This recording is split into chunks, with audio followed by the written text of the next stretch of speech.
നമസ്കാരം. ഇന്ന് നമ്മളിവിടെ ചർച്ച ചെയ്യാൻ പോകുന്നത് മറ്റൊരു ചാപ്റ്ററാണ്, ജിയോമെട്രി ആൻഡ് ആൾജിബ്ര. അപ്പോൾ തൊട്ടു മുമ്പ് നമ്മൾ ഒരു ചാപ്റ്റർ പഠിച്ചു,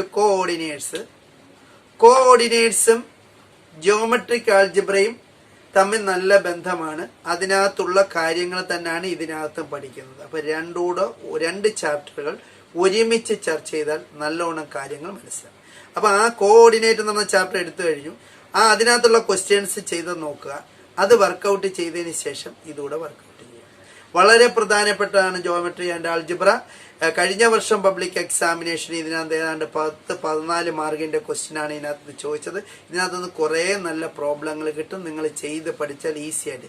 സമയം ഒരുപാട് പോകുന്ന ചാപ്റ്ററാണ്. എളുപ്പം ചെയ്തെടുക്കാൻ ശ്രമിക്കുക, സ്പീഡപ്പായിട്ട് ചെയ്യുക.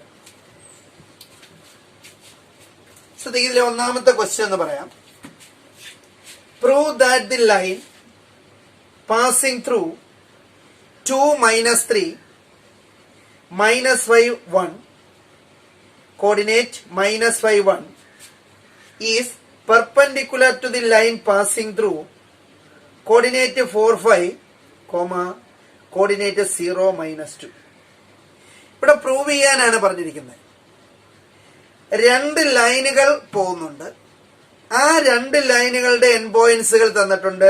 കോർഡിനേറ്റ് 2 - 3 -5 1 മറ്റൊരു ലൈനിന്റെ എൻ പോയിന്റ്സ് ആണ് 4 5 0 - 2. ഈ രണ്ട് കോർഡിനേറ്റിലൂടെ കടന്നു പോകുന്ന ഈ രണ്ട് ലൈനുകൾ പെർപെൻഡിക്കുലർ ആണെന്നാണ് പ്രൂവ് ചെയ്യുന്നത്. അപ്പം രണ്ട് ലൈനുകൾ പെർപെൻഡിക്കുലർ ആണെന്ന് പ്രൂവ് ചെയ്യുന്നതിന് ഈ രണ്ട് ലൈനുകളുടെ സ്ലോപ്പ് കണ്ടെത്തുക. ഈ സ്ലോപ്പുകളുടെ പ്രോഡക്റ്റ് -1 ആണ് വരുന്നതെങ്കിൽ the given two lines are perpendicular. ഇനി 2 lines are parallel എന്ന് പ്രൂവ് ചെയ്യാൻ ചോദിക്കും. ഞാനിപ്പോ ഇവിടെ പെർപെൻഡിക്കുലർ ആണ് പറഞ്ഞത്. പരീക്ഷയ്ക്ക് എല്ലാം അത് മാറും, പാരലൽ എന്നാണ് ചോദിക്കുന്നത്. ഇതേപോലെ അങ്ങ് സ്ലോപ്പ് കണ്ടെത്തുക, സ്ലോപ്പ് അല്ലെങ്കിൽ ചരിവ് കണ്ടെത്തുക. ഈ കിട്ടുന്ന സ്ലോപ്പുകൾ സെയിം ആണെങ്കിൽ the given two lines are parallel. അപ്പൊ സെയിം ആണെങ്കിൽ പാരലൽ. പിന്നെ പ്രോഡക്റ്റ് ഓഫ് ദി സ്ലോപ്പുകളുടെ പ്രോഡക്റ്റ് -1 ആണെങ്കിൽ അത് എന്തായി മാറും? the given two lines are perpendicular. അപ്പൊ പെർപെൻഡിക്കുലർ ആയിട്ട് എങ്ങനെ വരുന്നു, പാരലൽ ആയിട്ട് എങ്ങനെ വരുന്നു എന്ന് നിങ്ങൾ മനസ്സിലാക്കി. പാരലൊക്കെ നിങ്ങൾ ടെസ്റ്റ് ചെയ്യുന്ന കൈകാര്യം ചെയ്തതാണ്. അതുകൊണ്ടാണ് ഞാൻ പെർപെൻഡിക്കുലറിന്റെ ഒരു ക്വസ്റ്റ്യൻ ഇട്ട് ദ ക്വസ്റ്റ്യൻ നോക്കാം, ശ്രദ്ധിക്കുക.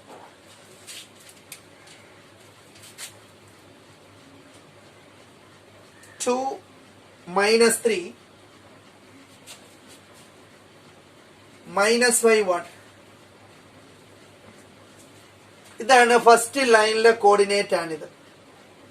അപ്പൊ നമ്മള് ഈ കോർഡിനേറ്റ് എടുത്തിട്ട് ഇതിന്റെ സ്ലോപ്പ് അങ്ങ് കണ്ടെത്താം. x1 y1 x2 y2 mark ചെയ്താൽ മതി.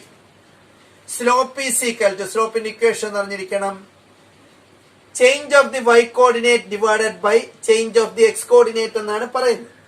അപ്പൊ നമ്മൾ അതിനൊരു ചെറിയ മനസ്സിലിരിക്കാൻ വേണ്ടി ഒരു ചെറിയ ഇക്വേഷൻ പറയുന്നു. y2 - y1 by x2 - x1 എന്നങ്ങ് പഠിച്ചു നോക്കുന്നു. y കോർഡിനേറ്റുകളുടെ ചേഞ്ചിനെ x കോർഡിനേറ്റുകളുടെ ചേഞ്ച് കൊണ്ട് ഡിവൈഡ് ചെയ്യുമ്പോൾ സ്ലോപ്പ് കിട്ടും. ഇതാ നോക്കുക, 1 minus of -3 divided by -5 - 2 1 + 3 divided by -7 is equal to 4 by -7 എന്ന് കിട്ടും. അപ്പൊ ഫസ്റ്റ് ലൈനിന്റെ സ്ലോപ്പ് കിട്ടി. ഇതേപോലെ സെക്കൻഡറി ലൈൻ ഉണ്ട്, അതിന്റെ കോർഡിനേറ്റ് പറയാം. 4 5 0 - 2. ഇത് നമ്മൾ x1 y1 ആയിട്ട് എടുക്കുന്നു, ഇത് x2 y2 ആയിട്ട് എടുക്കുന്നു. ഇവിടെ സ്ലോപ്പ് കണ്ടെത്തുന്നു. Slope is equal to y2 - y1 by x2 - x1 ആണ്. -2 -5 divided by 0 - 4 -7 same sign -7 by -4. നെഗറ്റീവിനെ നെഗറ്റീവ് കൊണ്ട് ഡിവൈഡ് ചെയ്യുമ്പോൾ പോസിറ്റീവ് ആവും, 7/4. ഈ കിട്ടിയ രണ്ട് പ്രോഡക്റ്റുകളുടെ ഈ കിട്ടിയ സ്ലോപ്പുകളുടെ പ്രോഡക്റ്റ് എടുക്കണം. അപ്പൊ ഇത് നോക്കേ, m1 into m2 is equal to -1 വന്നാൽ m1 into m2 first slope second slope. അപ്പൊ ഫസ്റ്റ് സ്ലോപ്പിന്റെയും സെക്കൻഡ് സ്ലോപ്പിന്റെയും പ്രോഡക്റ്റ് -1 ആണ് വരുന്നതെങ്കിൽ the given two lines are perpendicular. അപ്പൊ നമുക്ക് ഇവിടെ സ്ലോപ്പുകൾ കിട്ടി. ഈ സ്ലോപ്പുകളുടെ പ്രോഡക്റ്റ് ഒന്ന് എടുക്കാം. ആദ്യത്തെ സ്ലോപ്പ് 4/-7 ഇൻറ്റു രണ്ടാമത്തെ സ്ലോപ്പ് 7/4. 4ഉം 4ഉം ക്യാൻസലായി, 7ഉം ക്യാൻസലായി. അപ്പൊ നമുക്കിവിടെ മൈനസ്. പോസിറ്റീവിനെ നെഗറ്റീവ് കൊണ്ട് ഡിവൈഡ് ചെയ്താൽ നെഗറ്റീവ് ആണ് വരുന്നത്. ഇതെല്ലാം ക്യാൻസൽ ചെയ്ത് പോയാൽ അവിടെ എത്ര വരും? 1 വരും. അപ്പൊ നമുക്ക് പ്രോഡക്റ്റ് -1 എന്ന് കിട്ടി. The given two lines are perpendicular to each other. അപ്പൊ നാം നോക്കിയ ഈ ചാപ്റ്ററിൽ ഈ സ്ലോപ്പ് എന്ന് പറയുന്ന ഈ ഇക്വേഷൻ ഉപയോഗിച്ച് ചെയ്യേണ്ട ഒരു പ്രോബ്ലം എപ്പോഴും ചോദിക്കും. അപ്പൊ ഈ ഇക്വേഷൻ ഉപയോഗിക്കേണ്ട സന്ദർഭങ്ങൾ എന്ന് പറഞ്ഞാൽ ഇതേപോലെ പെർപെൻഡിക്കുലർ ആണോ എന്ന് പ്രൂവ് ചെയ്യാൻ പറയും, പാരലൽ ആണെന്ന് പ്രൂവ് ചെയ്യാൻ പറയും. അതുപോലെ ഈ ലൈൻ ഇപ്പൊ ഇവിടെ 2 പോയിന്റുകൾ തന്നിട്ടുണ്ട്, 2 കോർഡിനേറ്റ് തന്നിട്ടുണ്ട്. ഈ കോർഡിനേറ്റിലെ മറ്റൊരു പോയിന്റ് കണ്ടെത്തേണ്ടി വരും. ജോമെട്രി ആൻഡ് ആൾജിബ്രയിലെ സെക്കൻഡ് ക്വസ്റ്റ്യൻ ഇതാണ്. What is the slope of the line joining the points a2-3 and b6-3? Find the equation of this line. ഈ ലൈനിന്റെ ഇക്വേഷൻ കണ്ടുപിടിക്കണം. അതിൽ B question, find the coordinates of the point C at which the line cuts the X axis. C question, show that C is the mid point of the line A B എന്നാണ് പറയുന്നത്. അപ്പൊ ഇവിടുത്തെ ഒരു ലൈനിന്റെ equation കണ്ടെത്തണം. അപ്പൊ ഒരു ലൈനിന്റെ ഇക്വേഷൻ എന്ന് പറയുമ്പോൾ ഒരു ലൈൻ അതിൽ a2-3 b6-3 ആണ്. അപ്പൊ ഈ ലൈനിന്റെ ഇക്വേഷൻ വേണമെങ്കിൽ ഈ ലൈനിലുള്ളൊരു പോയിന്റ് എടുക്കണം, മറ്റൊരു പോയിന്റ് XY എടുക്കണം. ഈ ലൈനിന്റെ ഇക്വേഷൻ വേണം. അപ്പൊ നമുക്ക് ആദ്യമായിട്ട് ലൈനിന്റെ ഇക്വേഷൻ കണ്ടെത്താം. 2-3 6-3 x1y1 x2y2 slope is equal to y2 minus y1 by x2 minus x1. 3 minus of minus 3 by 6 minus 2. 3 plus 3 by 4. 6/4. ഈ 6/4 ഒന്ന് ചെറുതാക്കുമ്പോൾ 3/2 എന്ന സ്ലോപ്പ് കിട്ടും. അപ്പൊ ഈ ലൈനിന്റെ സ്ലോപ്പ് കിട്ടി. ഇനി ഈ ലൈനിന്റെ സ്ലോപ്പും ഈ ലൈനിലുള്ള ഒരു പോയിന്റ് 2-3 മറ്റൊരു പോയിന്റ് XY എടുത്താല് ഇതിന്റെ ഇക്വേഷൻ കണ്ടെത്താൻ പറ്റും. ഇതെവിടെ ശ്രദ്ധിക്കുക. 2-3 ഈ ലൈനിലുള്ള ഒരു പോയിന്റ്, മറ്റൊരു പോയിന്റ് XY, സ്ലോപ്പ് 3/2. ഇത് x1 y1, ഇത് x2 y2 ആയിട്ട് എടുക്കുക.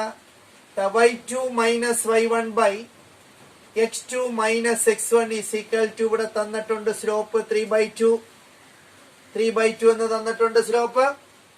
ഇനി വാല്യൂ സബ്സ്റ്റിറ്റ്യൂട്ട് ചെയ്യാം. y2 y minus of minus 3 by x minus 2 is equal to 3/2. y plus 3 by x minus 2 is equal to 3/2. ഇത് ക്രോസ് ചെയ്യുക.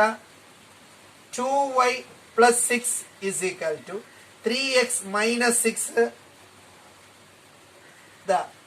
ഇതെല്ലാം കൂടെ അങ്ങോട്ട് കൊണ്ടുപോകുമ്പോൾ 3x minus 2y minus 6 minus 6 is equal to 0. 3x minus 2y minus 12 is equal to 0 എന്ന equation കിട്ടും.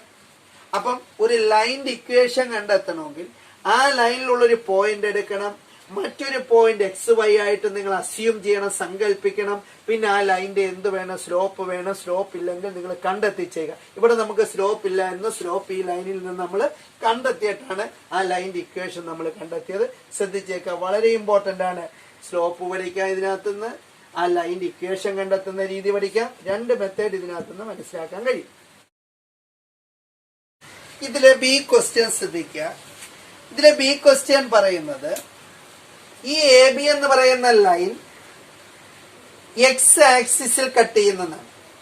അപ്പൊ X ആക്സിസിൽ കട്ട് ചെയ്യുകയാണെങ്കിൽ ഇതിന്റെ വൈ കോർഡിനേറ്റ് എന്തായി മാറും? 0 മാറും. അപ്പൊ point on the X axis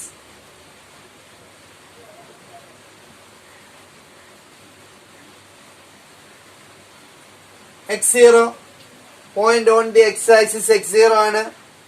അപ്പൊ നമുക്ക് ഈ ലൈനിന്റെ സ്ലോപ്പ് അറിയാം. ലൈനിന്റെ സ്ലോപ്പ് മുമ്പേ നമ്മൾ കണ്ടുപിടിച്ചു 3/2. ഈ ലൈനിലുള്ള പോയിന്റ് 2 - 3. മറ്റൊരു പോയിന്റ് x0 കട്ട് ചെയ്യുന്ന പോയിന്റ് സ്ലോപ്പ് 3/2. ഇനി ഈ 3 പോയിന്റും എടുത്തിട്ട് ഇവിടെ സ്ലോപ്പ് ആണ് നിൽക്കുന്നത്. സ്ലോപ്പ് തന്നെ എടുക്കുക. സ്ലോപ്പിന്റെ ഇക്വേഷൻ തന്നെ എടുക്കുക. x1 y1 x2 y2. Slope എടുത്തിട്ട് അതിൽ നിന്ന് നമ്മൾ ഈ എക്സിന്റെ വാല്യൂ കണ്ടെത്തുന്ന രീതിയിൽ നോക്കുക. y2 - y1 x2 - x1 = 3/2. ഇവിടെ സ്ലോപ്പ് തന്നിട്ടുള്ളത് കൊണ്ട് സ്ലോപ്പിന്റെ ഇക്വേഷൻ തന്നെ എടുത്താൽ മതി. എക്സ് കണ്ടെത്താനായാലും ശരി, വൈ കണ്ടെത്താനായാലും ശരി. അതിനകത്ത് നിങ്ങൾ സംശയിക്കേണ്ട കാര്യമില്ല. ഇനി നോക്കാം. 0 -(-3) divided by x - 2 = 3/2. Minus into minus plus ആവും. 3/x - 2 = 3/2. ഇതൊന്ന് ക്രോസ് ചെയ്യുക. 6 2 × 3 6 = 3 × x - 2. 6 = 3x - 6. അപ്പൊ നമുക്ക് ഈ എക്സ് ഇഞ്ഞൊരു സൈഡിൽ കൊണ്ടുവരാം. 3x = 6 ഇവിടെ ഉണ്ട്. ഈ -6 കൂടെ പ്രതരം +6 ആവും. 3x = 12 ആവും. സോറി, x ആണ്. x = 12/3 ആണ്. 4 എന്ന് കിട്ടും. അപ്പൊ point on the X axis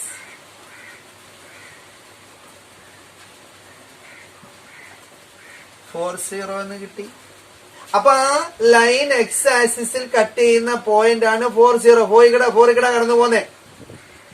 അപ്പൊ 40 എന്ന് പറയുന്ന പോയിന്റ് കിട്ടി. ഇതാണ് അതിനകത്ത് ബി ക്വസ്റ്റ്യൻ. ഇനി ഒരു ക്വസ്റ്റ്യൻ കൂടിയുണ്ട്. സി ക്വസ്റ്റ്യൻ പറയുന്നത് show that C is the mid point of the line A B എന്നാണ് പറയുന്നത്. അപ്പൊ ഇവിടെ ശ്രദ്ധിക്കുക. നമ്മളിവിടെ സി കണ്ടുപിടിച്ചു.